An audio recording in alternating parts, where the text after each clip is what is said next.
आरमोरी तालुक्यातील करपाडा चौक येथील सर्वे क्रमांक 157 एक क्षेत्र 3.88 हेक्टर जागेतून रेती निष्काशनास दिलेल्या मंजुरीने खळबळ माजली असून नियमबाह्य कारभार व अधिकाऱ्यांच्या संगणमताचा आरोप करत सूरज अशोक हजारे यांनी उपविभागीय अधिकारी देसाईगंज कार्यालयासमोर बेमुदत आंदोलन सुरू केले।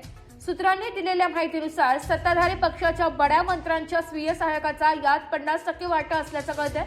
त्यामुळे प्रशासन त्यांच्यावर मेहरबान असल्याची चर्चा आहे। सदर जमीन ही मृत खातेदारांच्या नावावरील सर्वे क्रमांक 157 मधून नियमबाह्य पद्धतीने पोट हिस्सा करून ताब्यात घेण्यात आले असून त्या ठिकाणी यापूर्वी भुईमुग पीक घेतले जात होते। असे असताना प्रत्यक्षात एकही ब्रास रेती नसताना सुद्धा 37,000 ब्रास रेती मंजुरीचा खोटा अहवाल सादर करणाऱ्या कर्मचारी व अधिकाऱ्यांना तात्काळ निलंबित करून त्यांच्या संपत्तीची चौकशी करण्याची मागणी सोबतच भूजल सर्वे अधिकाऱ्यांनी चुकीचा अहवाल दिल्याचा गंभीर आरोप सूरज हजारे यांनी सामाजिक कार्यकर्ते काय म्हणाले बघा।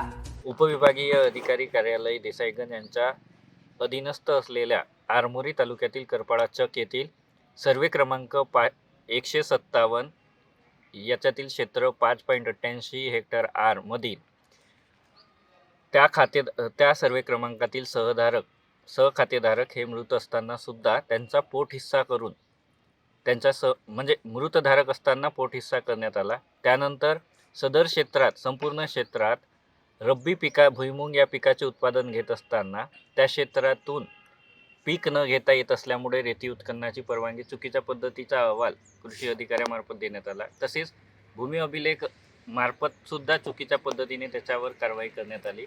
तसेच भूजल सर्वेक्षणामार्फत त्या क्षेत्रात तितकी रेती नसताना सुद्धा चुकीच्या पद्धतीचा 37,000 ब्रास इतकी मोठ्या प्रमाणात रेती उत्खनन करण्याची परवानगीसाठी प्राथमिक चौकशी चुकीचा अहवाल देसाईगंज उपविभागीय अधिकारी यांच्या मार्फत पाठवण्यात आला।